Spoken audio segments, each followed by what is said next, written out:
Greetings.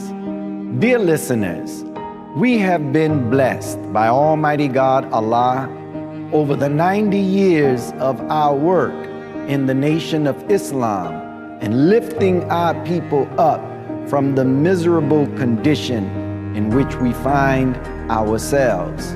We ask your support of our effort, and we hope that you will be generous and make a contribution to the work of the Nation of Islam and the Honorable Minister Louis Farrakhan by clicking the button below or go to noi.org/donate. We thank you in advance for your support. May Allah God continue to bless you and your families. Assalamu alaikum.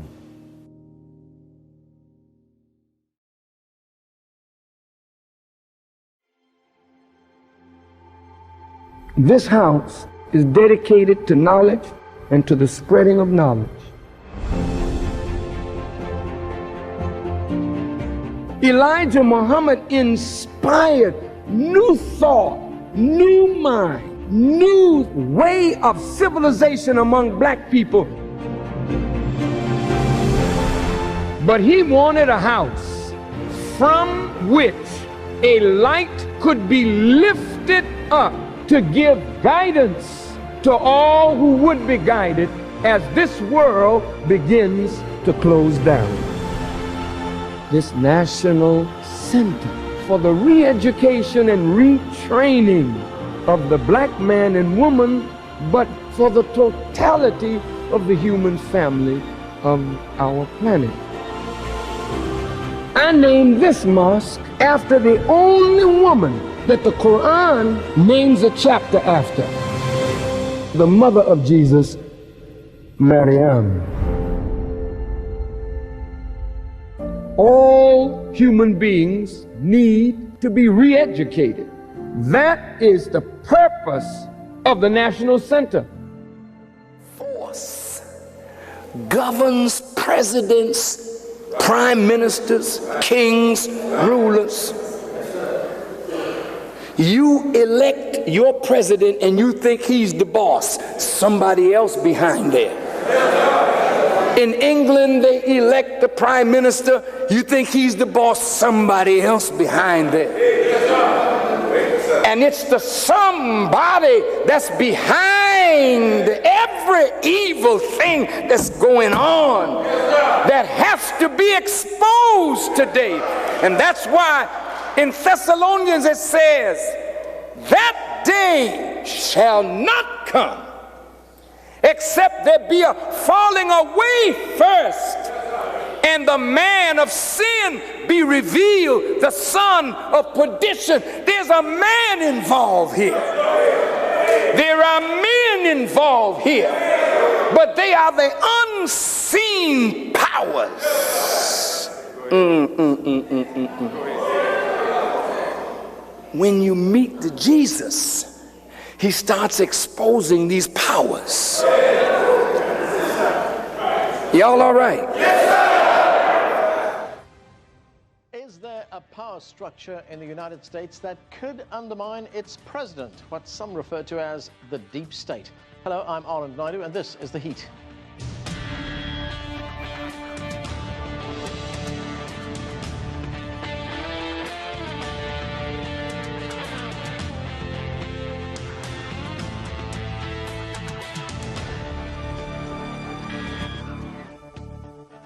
Donald Trump campaigned as an anti-establishment candidate and promised that, if elected, he would go to Washington and, quote, drain the swamp. Since taking office as president of the United States, Trump has threatened to shake up the old order. But is he being undermined? Some of his supporters argue that there are powerful efforts at play to stop him, and they point to an entrenched structure with vested interests that may even be more powerful than Trump himself, what some are calling the deep state. But what is the deep state? Does it even exist, or is it just a conspiracy theory? One of those who's written about it is Pulitzer Prize-winning journalist Glenn Greenwald.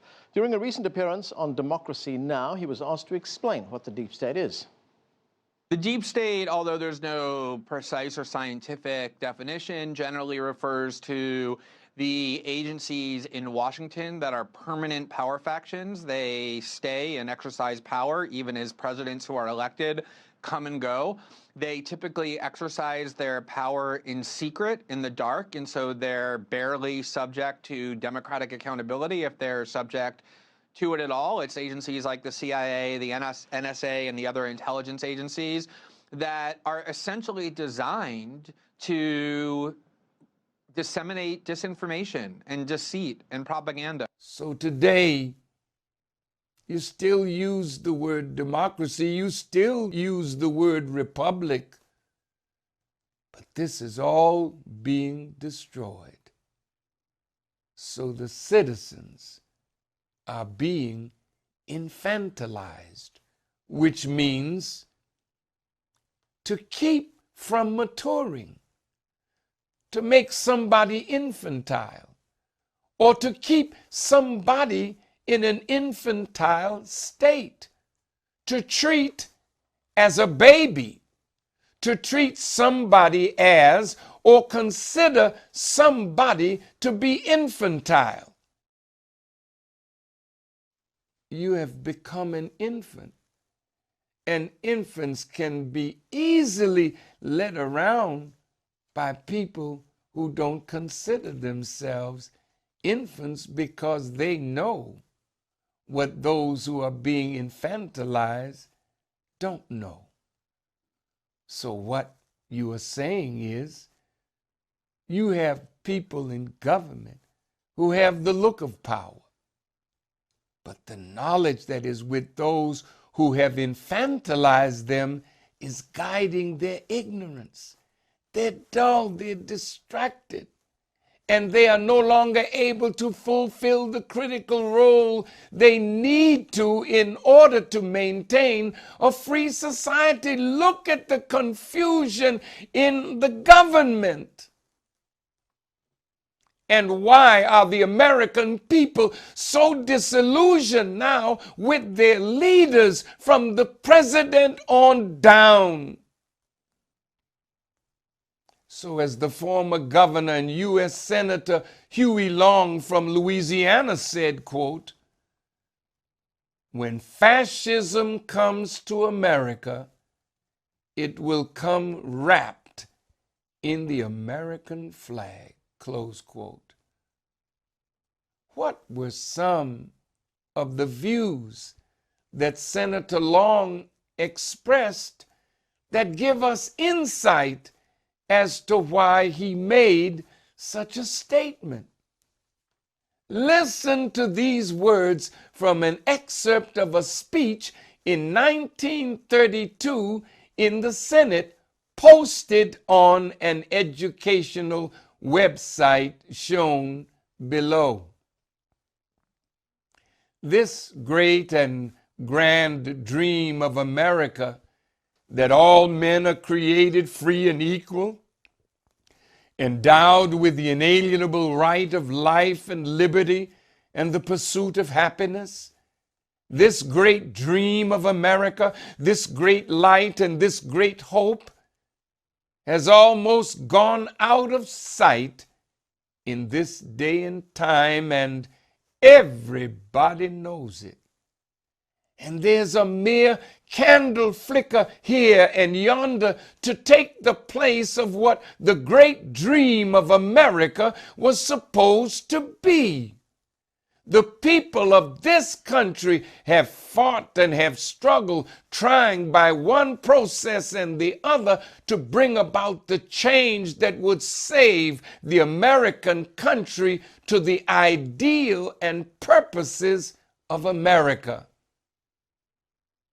They are met with the Democratic Party at one time and the Republican Party at another time, and both of them at another time, and nothing can be squeezed through these party organization that goes far enough to bring the American people to a condition where they have such a thing as a livable country. According to the tables which we have assembled, it is our estimate that 4% of the American people own 85% of the wealth of America, and that over 70% of the people of America don't own enough to pay the debts that they owe. How many men ever went to a barbecue and would let one man take off the table what's intended for 9/10 of the people to eat? The only way you'll ever be able to feed the balance of the people is to make that man come back and bring back some of that grub he ain't got no business with.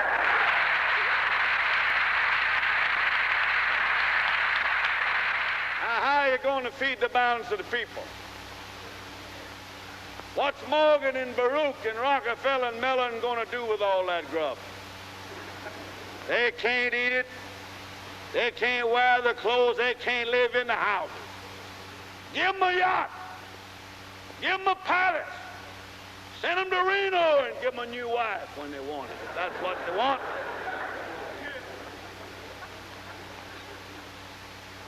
But when they've got everything on the God's living earth that they can eat and they can wear and they can live in, and all that their children can live in and wear and eat and all their children's children can use, then we got to call Mr. Morgan and Mr. Mellon and Mr. Rockefeller back and say, come back here.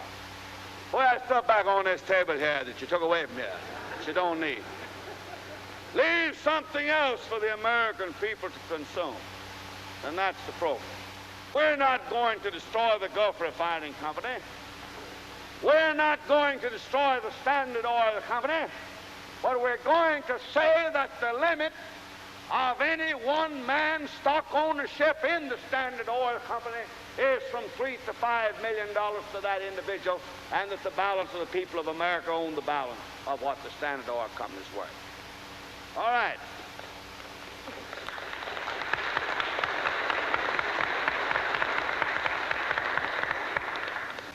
Then we start from the bottom, that the 25 or more million American families shall have a homestead, a home, and the comforts of a home, including an automobile and a radio, the things it takes in that house to live on.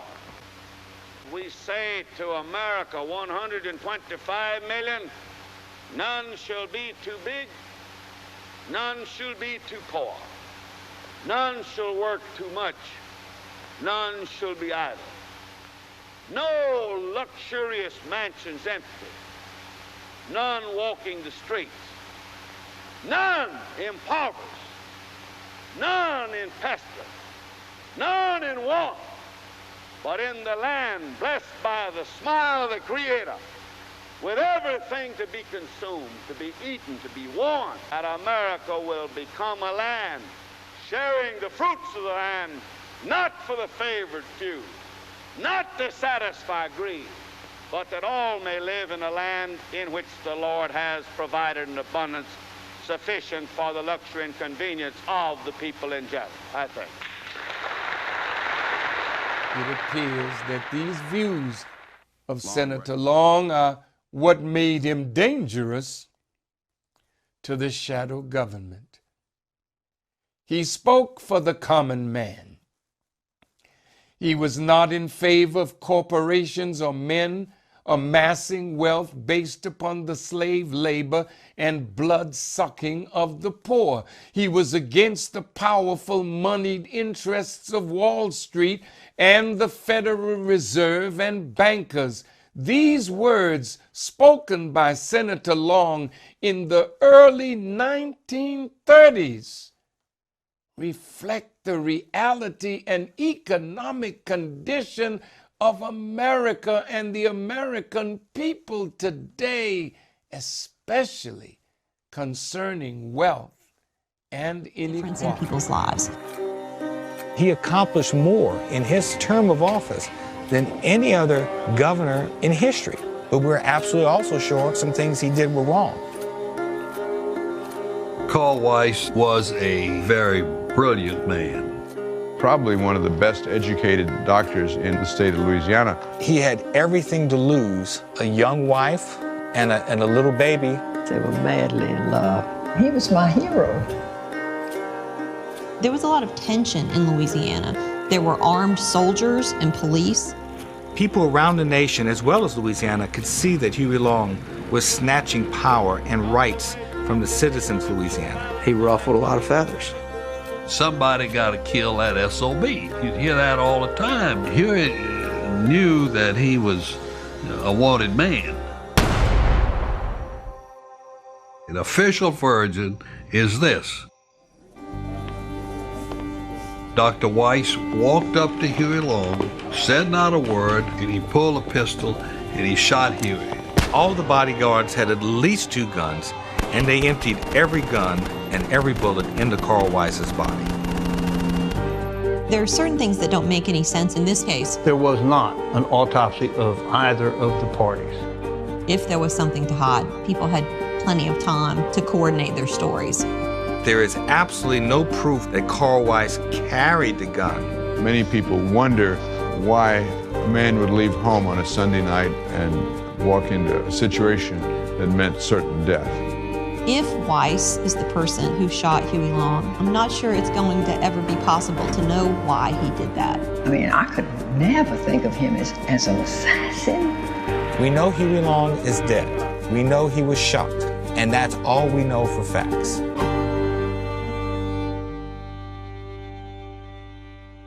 There has remained a cloud about him and over the true reason for his assassination, but the point is that even if you are considered powerful, when you seek to expose the real powers that are in the shadows who misuse the people, then you become a threat and your life is in danger.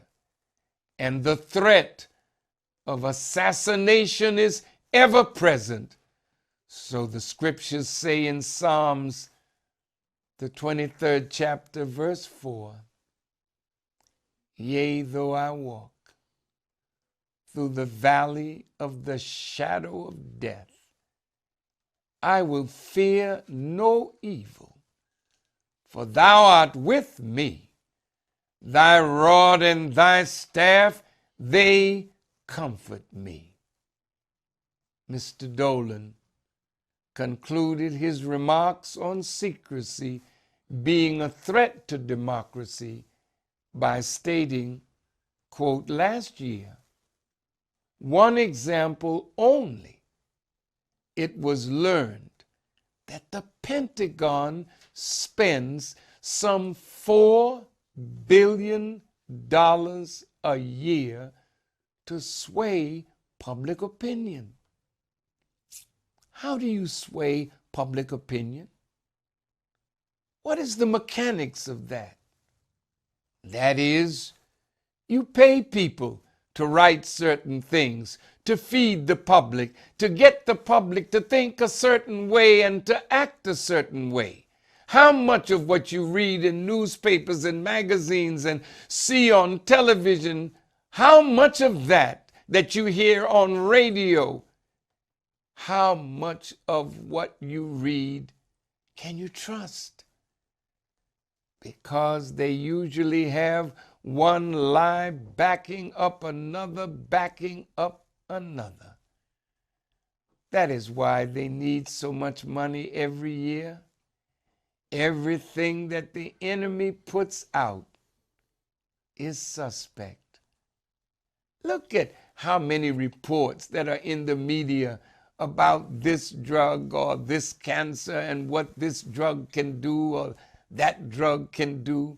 And then 6 months later, there's another report saying, well, that one was flawed, but this is now the new report. So the public becomes so confused. We wrote and published a book on the secret relationship between blacks and Jews. And the same people that we quoted, Dr. Harold Brackman, was hired to come back and rewrite and to give the lie to what he wrote and what we asserted that he and others wrote, or to say that we didn't quote him right. Boy, this enemy is absolutely a liar, as Jesus said, and the father of lies. If your president is someone who the American people have elected to guide them and to solve the critical problems of the time and even to save America in this time, why would they not be given knowledge that can inform their decisions? Others who have this knowledge can manipulate presidents. The Constitution is already being nullified by this shadowy government. Today, this shadow government appears to be comprised of various agencies and departments within and across branches of the government that form a massive intelligence apparatus. It is not that each agency knows all of this. It is individuals, and they know in part, but only a very, very few have the full knowledge, and if they break the secret, then you may find them dead somewhere. This is a secret that you are not allowed to know. And if you know, you are under surveillance, and the threat of death accompanies you and your Breaking family. news this evening is the identity of the man who sent the Obama administration into defend and explain mode this week. His name is Edward Snowden. He's an American former CIA employee and computer technician. Today, he came out as the leaker of classified NSA documents that spell out a secret surveillance program. Now, Snowden gave an on-camera interview to the Guardian newspaper, and we're playing it for you in its entirety. Here's some more of it. Listen. One of the extraordinary parts about this episode is that usually whistleblowers do what they do anonymously and take steps to remain anonymous for as long as they can, which they hope often is forever.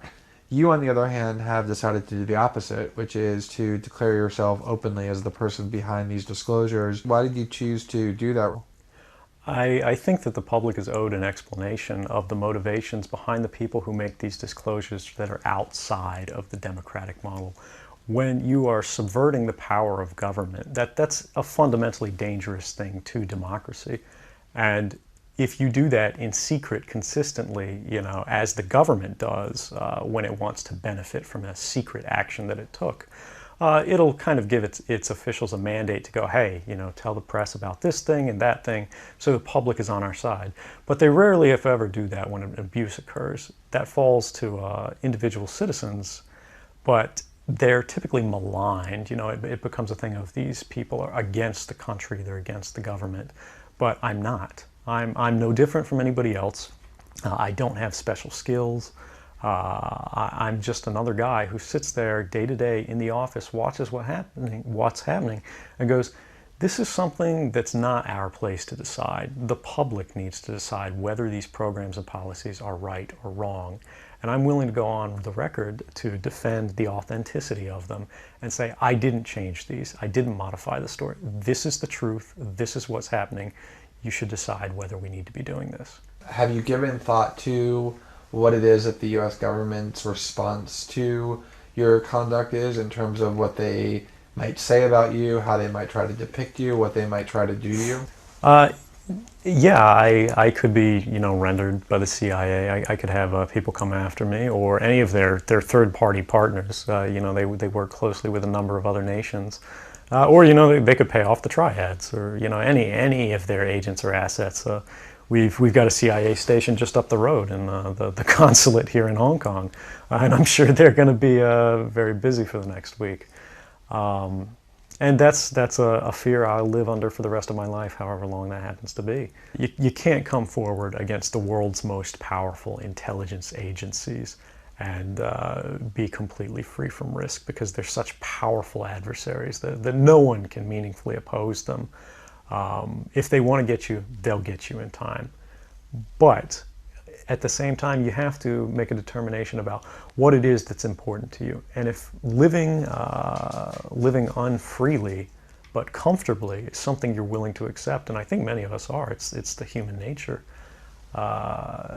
You can get up every day, you can go to work, you can collect your large paycheck for relatively little work against the public interest, and go to sleep at night after watching your shows. But if you realize that that's the world that you helped create, and it's going to get worse with the next generation and the next generation who extend the capabilities of this sort of architecture of oppression, you realize that you might be willing to accept any risk. And it doesn't matter what the outcome is, so long as the public gets to make their own decisions about how that's applied.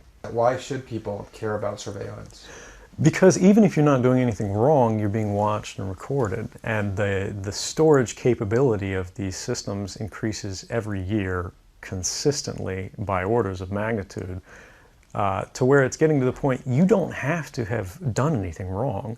You simply have to eventually fall under suspicion from somebody, even by a wrong call. And then they can use the system to go back in time and scrutinize every decision you've ever made, every friend you've ever discussed something with, and attack you on that basis to sort of derive suspicion from an innocent life and paint anyone in the context of a wrongdoer. For example, the Huffington Post published an article on December 12, 2011, entitled, quote, "Former CIA Director's Death Raises Questions, Divides Family," close quote. It reads in part, quote, "A new film on the life and death of master spy and former CIA Director William E. Colby, created by his son, raises the question of whether the man who pioneered U.S. counterinsurgency warfare may have ended his own life, a question that has divided the intelligence community and Colby's family. When Colby vanished in rough waters on a late night solo canoe trip in 1996, local sheriffs ruled out suicide before they even found his body. A lifetime of espionage meant Colby had enemies from Baltimore to Bali in Indonesia, and conspiracy theories about his death still circulate between Georgetown mansions and CIA headquarters in Langley, Virginia today, despite an official ruling of accidental death. Among historians, William Colby is best remembered as the man who gave away the CIA's family jewels, details about covert actions the agency carried out between 1950 and the end of the Vietnam War. Colby was ordered to release them to Congress as part of the Church Committee hearings of 1975, but many of his colleagues at the time considered it a major betrayal. William Colby has been missing since April 27th. His canoe was found washed up on the banks of the Wicomico River April 28th. My father was a soldier. He jumped out of airplanes. He lived to serve. People would turn to me and say, you know, your dad was a murderer. My immediate reaction used to be, you don't know what you're talking about. And then I'd find myself thinking, was he? Well, who was he really?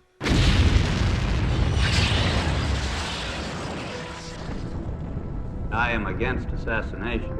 I think it's counterproductive, and I've issued directives against it. By the time I got there in 1969, it felt much more like an assassination program. Current investigations could uncover several assassinations of which the CIA was involved. Yes, there were abuses. There was no doubt about it. They really got out of hand. As one person to make the determination that you do not trust 435 members, each of whom won an open election in ostensibly a democratic society, I would say to you, sir, you don't have the right to play God. How many files of this character do you maintain on other members of Congress? Do you know what documents he destroyed? Don't you think that's an exceedingly loose way to run an agency, particularly the CIA? The CIA and its director was always caught between doing the wish of the president and the law. And when the president said, do this, do that, the law got set aside normally. He was really a tortured soul. The family wasn't always let into this world of his. He never had to really tell me anything. My father lived in a world of secrets, always watching, listening, his eye on the door. By the time I turned 30, I came to understand the man that nobody knew. Or at least I thought I did. Could this have been a reason for his questionable death? How many more government officials have met their death under questionable circumstances? All of these agencies and branches of government are engaged in intelligence activities through what is termed black budget operations. The definition of the term black budget is of or relating to covert intelligence operations. What is the definition of covert? It means concealed, secret, disguised, covered, sheltered. In an article published on August 29th, 2013, in the Washington Post titled, U.S. Spy Network's Successes, Failures, and Objectives Detailed in Black Budget Summary by Barton Gelman and Greg Miller. Director of National Intelligence, James Clapper Jr., takes the position that the details of intelligence activities shouldn't be publicly disclosed. General Clapper, have you ever leaked information, classified or unclassified, to a member of the press? Not wittingly or knowingly, as I said in my statement. Classified or unclassified? Well, unclassified is not leaking. Unclassified, that's somewhat of a non sequitur. Have you ever given information to a reporter that you didn't want to have your name connected with, but you wanted to see it in the paper? I have not. He states, quote, our budgets are classified, he said, as they could provide insight for foreign intelligence services to discern our top national priorities, capabilities, and sources and methods that allow us to obtain information to counter threats, close quote. In a paper titled The Black Budget Report, an investigation into the CIA's black budget and the Second Manhattan Project, dated November the 23rd, 2003, and revised February 5th, 2004, by Michael E. Salla, Ph.D., from the Center for Global Peace School of International Service at American University, Washington, D.C. He indicates that in 1947, the National Security Act created the National Security Council, the Central Intelligence Organization, and consolidated the U.S. military into one entity, the Department of Defense. And there arose an issue over the secrecy of the CIA budget. The Constitution requires transparency and public disclosure of expenditures of all public monies. As a result of this issue, in 1949, another CIA Act was passed by Congress with additions to the law that allowed secrecy of CIA expenditures, notwithstanding the Constitution. Today, this law still exists and is contained in Title 50 of the United States Code, Section 403J, B, titled Central Intelligence Agency Appropriations Expenditures. It reads in paragraph B, the sums made available to the agency may be expended without regard to the provisions of law and regulations relating to the expenditure of government funds, and for objects of a confidential, extraordinary, or emergency nature, such expenditures to be accounted for solely on the certificate of the director, and every such certificate shall be deemed a sufficient voucher for the amount therein certified. There are 16 different federal agencies gathering intelligence for the U.S. government. In 2004, a 17th, the Office of the Director of National Intelligence, was set up to oversee them all. Here's what to know about America's intelligence community and how the different branches operate. Start with the armed forces. Each service has at least one major intelligence organization to support its information needs. Then there are intelligence departments. Those are the offices embedded in other government agencies to enable their missions. The Office of National Security Intelligence, which analyzes major drug cartels and facilitates counter-narcotics efforts. The Office of Intelligence and Counterintelligence, which provides analysis on foreign nuclear weapons and global energy issues. The Office of Intelligence and Analysis, which focuses on domestic threats. The Bureau of Intelligence and Research, which provides analysis for the Secretary of State and ambassadors. And the Office of Terrorism and Financial Intelligence, which focuses on international economic issues. Finally, the national agencies that help advise the Director of National Intelligence.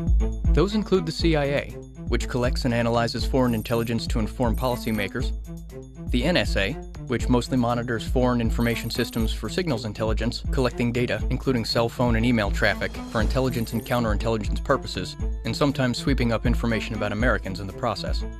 The Defense Intelligence Agency, which focuses on foreign military intelligence, the National Geospatial Intelligence Agency, which charts and maps the physical Earth and human activity for national security purposes, and the National Reconnaissance Office, which designs, builds, launches, and maintains U.S. spy satellites.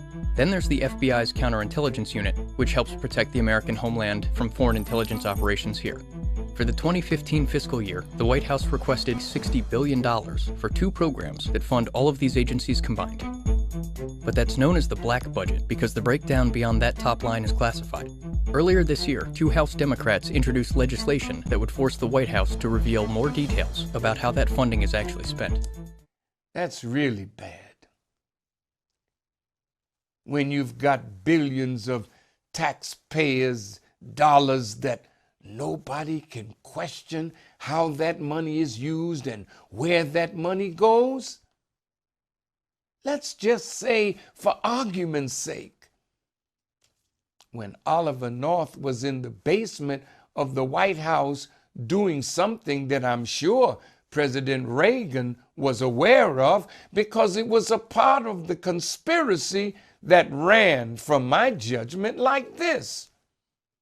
We know we can't, according to the law, use taxpayers' money to fund the Contras in Nicaragua, because the Congress had already said that they would not make money available for that operation. So the White House had to find a way around the law. So now you have black ops, black budgets that you can't see where the monies go. So in order to fight the growth of socialism and communism in Central and South America, President Reagan asked King Fahd of Saudi Arabia to give $10 million, maybe more, to arm the Contras in Nicaragua. But again, there is money that was used to bring drugs into the United States. And remember, they have their own navy, they have their own army. And these drugs went into the black community, and the money gained from the sales of drugs were used to buy weapons to fund the Contras and other operations throughout the world. This shows that there are plenty of loopholes in government, that people who have strange agendas and wish to utilize the government to facilitate their agendas, they use these loopholes. So these black ops, with their black budgets, carry out hidden agendas. So in all of this, the American people end up being a party to something done in their name that they are oblivious to, and unfortunately have to bear the consequences of. That's what is so bad about corrupt leadership. General Clapper, one of the aspects of this Russian hacking was not just disseminating information that they had exploited from computers, but also the allegations of fake news sites, fake news stories that were propagated. Is that an accurate, or is that one aspect of this problem? Yes, without getting too far in front of the headlights of our rollout next week to the Congress, this was a multifaceted campaign. So the hacking was only one part of it, and it also entailed classical propaganda, disinformation, fake news. Does that continue? Yes. In the Washington Post article we mentioned earlier, based on information given by Edward Snowden, it details how the U.S. allocated $52.6 billion in 2013 for the black budget. It states that the CIA, the National Security Agency, and the National Reconnaissance Office receive more than 68% of that black budget. The National Geospatial Intelligence Program's budget has grown over 100% since 2004. The reason that the wheel is so important, I had my research team to look at every field of science that the wheel has garnered their observation and scientific analysis. And there is no branch of science that's left out of admiration, wonderment in their study of the wheel.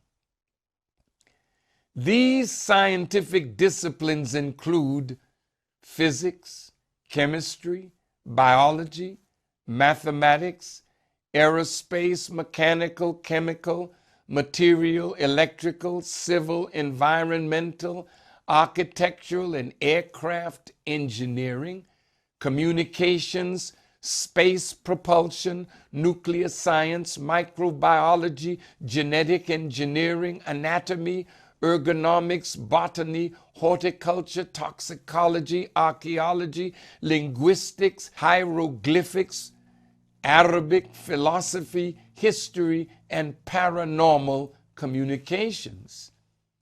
So the scientists, if they were gathered together to look at Area 51, they could determine the truth of what we are saying, that God is really present in the world, because the wisdom on the wheel and from the wheel is so magnificent, it forces every branch of science to bow down.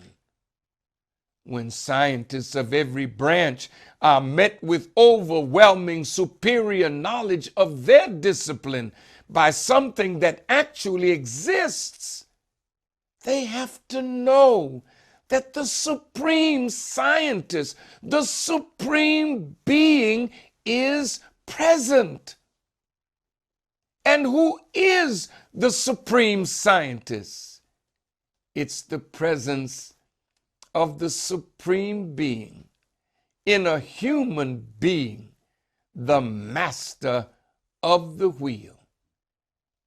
And that's why this whole object of science is critical, and how the scientist works. You don't allow the scientists, no matter how brilliant they are, to know the full range of what you have in mind. They do their part. And that's the way Master Farad Muhammad guided the building of the wheel. He didn't let those scientists know all that they were working on. You do your part, and you do your part, and then at the end, he put it together with a very few and guided the development of the wheel and the 1,500 little wheels that occupy the great wheel.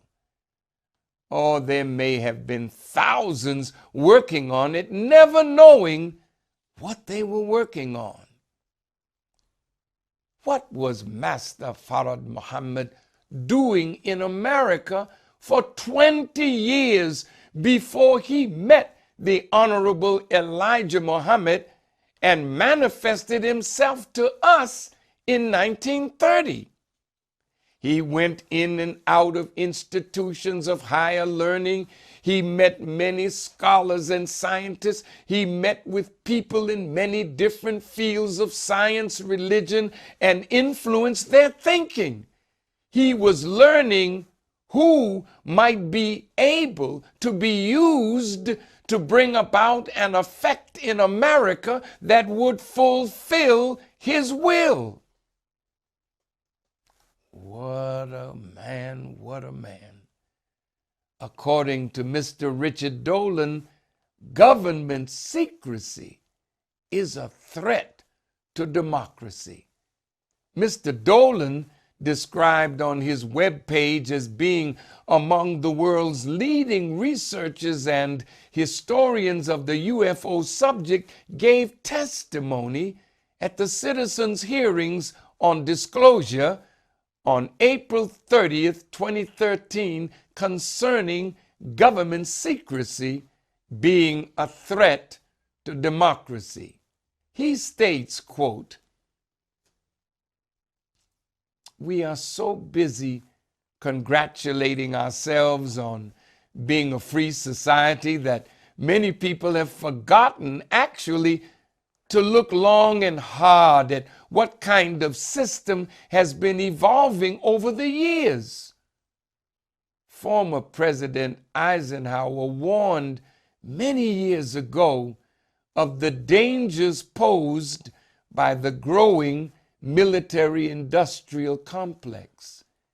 Indeed, Our nation and world have transformed so radically since that time, but yet we still use the same terminology as before. We talk about democracy and republican institutions, but these are meaningless words today.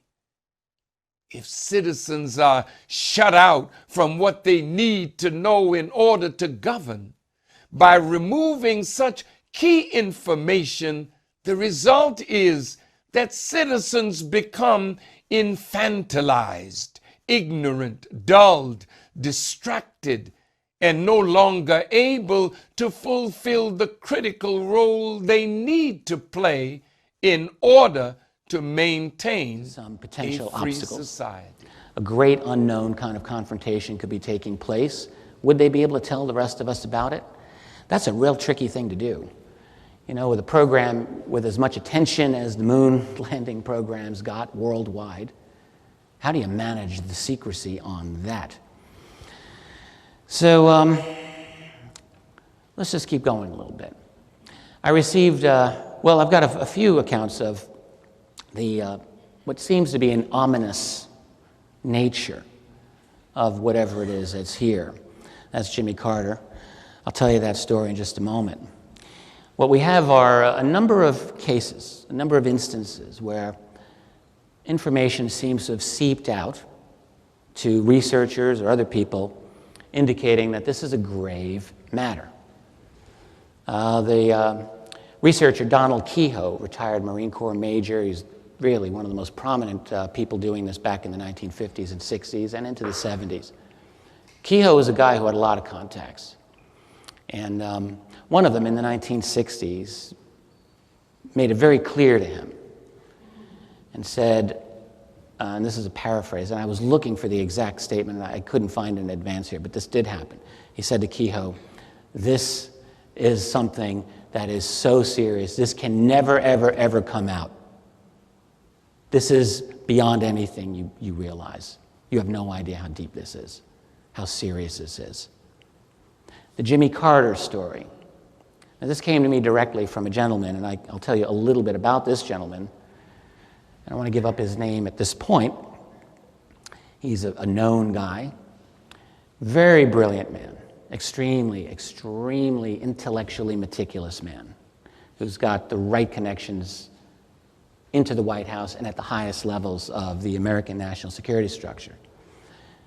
And had a series of long conversations with him. And one thing he said to me was, it was known to him for sure that Jimmy Carter did receive a briefing on the matter of UFO/ET in June of 1977. Now, this man did not know exactly what was told to President Carter. This is early on in the Jimmy Carter administration. He had just been inaugurated a few months earlier. But what he did know, he said, was that at the conclusion of that meeting, President Carter was seen at his desk, elbows on the desk, head in his hands, and he was either sobbing or nearly sobbing. Something deeply upset President Carter. What was that something? I speculated with this gentleman. I said, well, can we assume that he was told this was a very serious matter? He said, yes. I said, can we assume that he might have been told he doesn't really have a whole lot of operational control over this matter? He said, absolutely yes. Another story that came to me, and in fact we wrote about this, my co-author and I, in AD After Disclosure a couple of years ago, had to do with a man who was first administration of the Reagan presidency, comes into office as an undersecretary in 1981. Shortly after he came into office, some very close friends of his, who had been friends back in California where he was from, visit him. And among them was a young man who was 19 years old at the time, close friend of the family, kind of grew up with this undersecretary's family. You know, they're very, very tight. So it's now 2 a.m., a couple of drinks, and this undersecretary was becoming very, very upset and maybe a little loose-lipped. And he's talking one-on-one with this young man who's kind of like an extra son of his. And it came out that after he had The first thing that he did as undersecretary is he spent 2 weeks at a very secure underground facility, being briefed on a lot of things, and including UFO, ET presence on Earth. And all that he would say to this young man was that it was deeply upsetting to him. And the reason it was upsetting to him is that he had a daughter to raise in this world. No more details. We have a statement that came from Ben Rich, head of Lockheed's Skunk Works. And of course, Ben Rich, everyone knows who Ben Rich was. This came through a gentleman named Bill McDonald. Bill's still around. I've chatted with Bill many times. Bill talked with John Andrews, who was, again, mentioned, repeated a lot of times yesterday in the talks. John Andrews, very, very prominent, close friend of Ben Rich. The story is that Ben Rich told John Andrews that the public must never be told about the true reality of what's going on with this. It was unbelievable, he said. It was too intense, it was too powerful, it was too dramatic, too frightening. What would make these people have this reaction? What would be the most likely reaction? Well, one of the things that you would do, and in particular, if we would want to build what they have, they're clearly vastly beyond anything that we've got here. And in particular, if you've collected any of their material, would we want to be studying their technology? Well, I think the answer is obviously yes. I've been saying this for years to students who are interested in the black budget phenomenon, which is that if you don't really understand the centrality of the UFO phenomenon to the black budget, then you're missing a huge part of this picture. And I would not go so far as to suggest that UFOs are the only thing to create our black budget culture. But I would suggest that they were a key initiator in getting that whole culture started. Because when you go back to the 1940s and you put yourself in the position of the US hierarchy, Harry Truman and all the guys around him, and they've got this utterly awesome piece of information that's dropped into their laps. This is right after the end of the Second World War. You've got completion of the most titanic struggle in global history just being done. Millions of homeless people, millions on the brink of starvation, a new Cold War erupting, and now you've got this. What do you do with this? Do you really tell the world? Of course you don't. You can't. A, you don't know who you're dealing with. B, you don't know how bad the panic's going to be. C, you don't, if you've gotten any technology, any freebies, you may not want to share it with rivals, and you may not want to share it with the general public, particularly if it's going to change your whole energy paradigm. That's a lot to think about, all in one fell swoop. No, what you would do is you'd get your best people around you, and you'd say, we're going to figure this out. We're going to put our team together, and we're going to find out how to study this technology. We're going to find out how bad the public panic might be if we revealed this. We're going to find out who these other beings are, and all of the logical questions. And then we're going to find out a way how to fund covertly all of the research and development that'll be necessary to study this phenomenon and to implement the correct security measures as well. All of that. And as I think we can all recognize, secrecy develops its own momentum, its own profit, its own bureaucracy, its own reason to be. And then the next thing you know, it's got you, and you have no escape from it. And the longer it goes, the more difficult it becomes to let this secret out openly without your whole house of cards falling down. If you are keeping from citizens who are being elected to govern such critical knowledge, and you are still using the terms democracy and republican institutions, but from the setting up of secret or black budgets to hide the knowledge of what you are doing, you have started down the slippery slope of destroying democracy, destroying the Constitution, destroying republican institutions.